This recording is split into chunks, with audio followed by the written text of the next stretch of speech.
Welcome to another blog. This is Momita. We reached Gyeongju the night before. If riding the bullet train was a unique experience, our stay in Hotel Gungan was equally noteworthy. The rooms were decent with basic facilities like other hotels. Arrangements for preparing coffee, tea, and noodles were available, but we had to cook the omelets on our own and clean the dishes later like the way we did at home. The lounge had cozy vibes, and with the colorful bicycles standing at the hotel entrance, the thought of roaming Gyeongju on them also struck once. Unfortunately, I didn't know cycling, so our legs were the last option left with us for exploring Gyeongju. We could have opted for public transportation too, but the delight of experiencing Gyeongju in weather similar to a hill station was something we didn't want to miss. If you Google this city in South Korea, you will see the phrase the museum without the walls popping in the results. But I would also like to remember Gyeongju as a city with cute cafes and murals. South Korea has a talent for giving any place a cozy vibe with its unique style of architecture and generous use of eye-soothing colors. We stepped inside a lane and found ourselves almost lost in its beauty. There were cafes, houses, and also some private properties which had turned themselves into cafes there.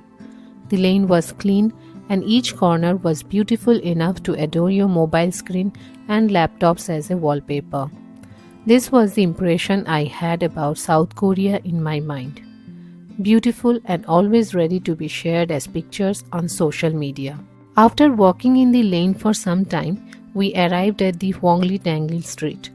The street had its charm at night with all the street lights and the shops lit up, and we had initially planned to come here in the evening. But we wanted to cover other tourist spots in one day, so we reshuffled our plans and decided to roam the street in the first half. But Minnie, as soon as she saw the long stretched road ahead, declared that she was too tired to walk anymore.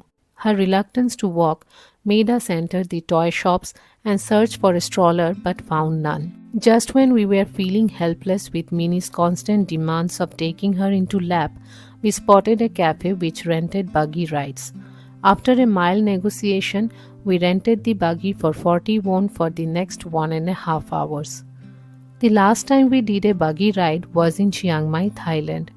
The hotel in Chiang Mai had buggy arrangements for its passengers, and the hotel staff would give them a ride to the main street from the hotel.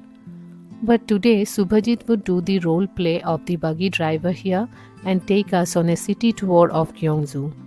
Exploring the Hwangli Dangil Street in a buggy, especially the lanes which were no less than a maze, proved to be a nice idea. Several tombs of monarchs and royal family members of the Shilla dynasty were scattered throughout the city. Gyeongju served as the capital of Shilla.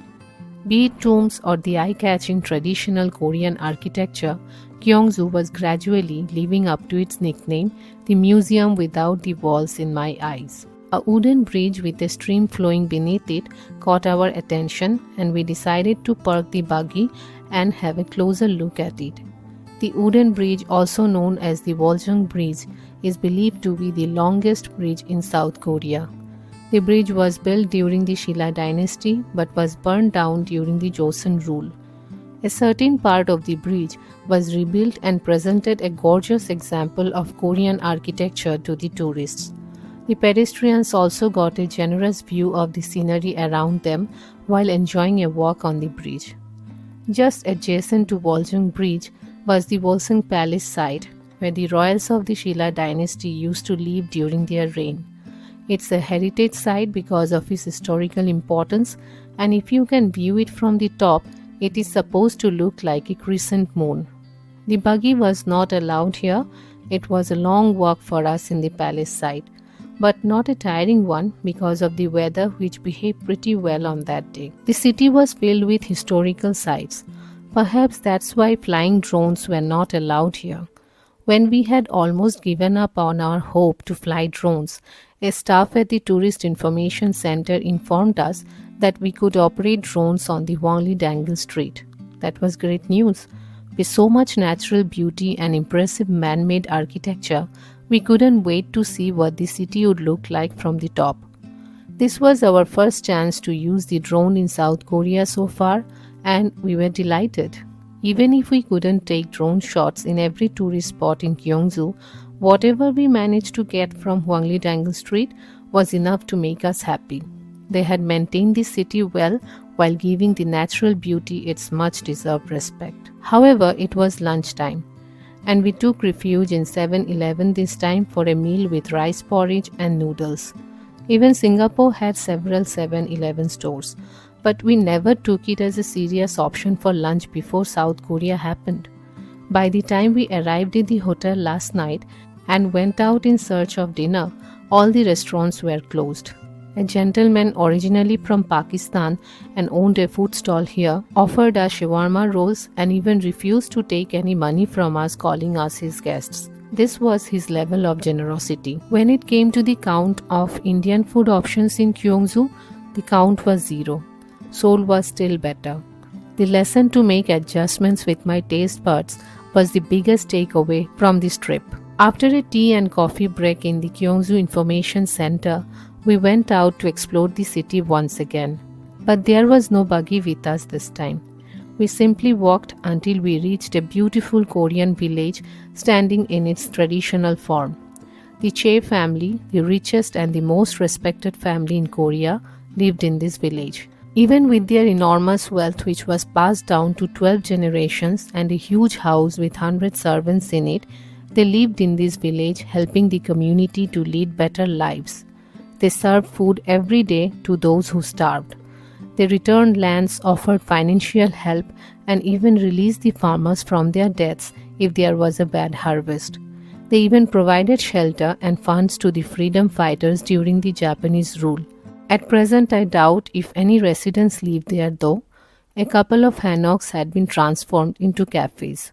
A few minutes of walk took us to Chomsongdae Observatory, just near the Wolsung Palace site. The observatory was built during Queen Sondok's reign in Shilla and is known as the oldest astronomical observatory in Asia. This cylindrical stone tower structure with 27 tiers was used for precise measurements of celestial events and seasonal changes. On today's date, the observatory glows in the evenings. The evening in Gyeongju became even more glamorous for us as we walked inside the Donggong Palace. This secondary palace site from the reign of Shilla served as the residence of the prince and arranged banquets during auspicious occasions and even welcomed important guests. The Wolsey Pond, once believed to be the breeding place of ducks and wild geese by the royals, surrounded the palace and added to its glamour. We spent one day in Gyeongju, but in that one day, we made several trips back and forth between present-day Korea and what it used to be like during the rule of the monarchs and noblemen. And I must say, the trip was worth it.